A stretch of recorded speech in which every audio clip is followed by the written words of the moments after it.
இன்றைக்கி நம்ம சேனலில் பிள்ளையார்பட்டி மோதகம் எப்படி செய்கிறதுன்னு பார்ப்போம். அது நம்ம பச்சரிசி பாசிப்பருப்பு வச்சு தாங்க செய்யணும். ரொம்ப ஈஸி. செஞ்சோம்னா நல்லா ரொம்ப டேஸ்ட்டாக இருக்கும். பிள்ளையெல்லாம் நல்லா விரும்பி சாப்பிடுங்க. அதுக்கு நான் 1 கப் அளவுக்கு பச்சரிசி எடுத்திருக்கேன். பச்சரிசி 1 கப்பு அளவுக்கு பச்சரிசி 200 கிராம் ஒரு உலக்கு எடுத்திருக்கேன். அதில் அந்த பச்சரிசியை நல்லா 2-3 தரம் கழுவிட்டு ஒரு 10லேருந்து 20 நிமிஷம் வரைக்கும் நம்ம ஊற வச்சிடணும். ஊறினதுக்கப்புறம் அதை எடுத்து தண்ணியெல்லாம் நல்லா வடிகட்டிட்டு ஒரு காட்டன் துணி எடுத்து விரித்து காய வச்சிடணும்.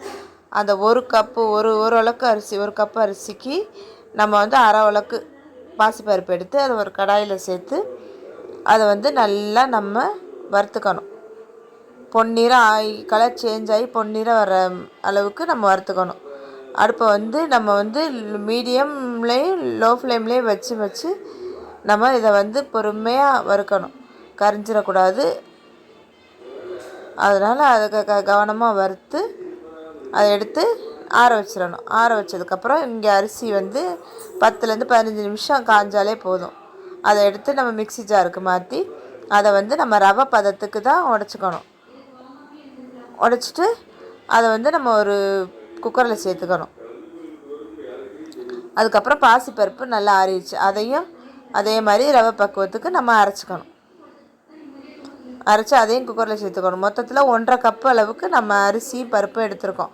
அப்போ அதுக்கு 2 மடங்கு தண்ணி ஊற்றணும். 3 கப்பு அளவு 3 கப்புலேருந்து 3.5 கப்பு வரைக்கும் ஊற்றலாம். தண்ணி ஊற்றி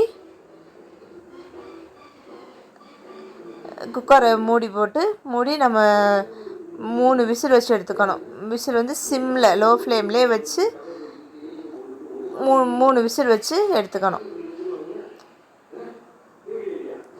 இப்போ பாருங்கள், நல்லா குழஞ்சி நல்லா வெந்துருச்சு.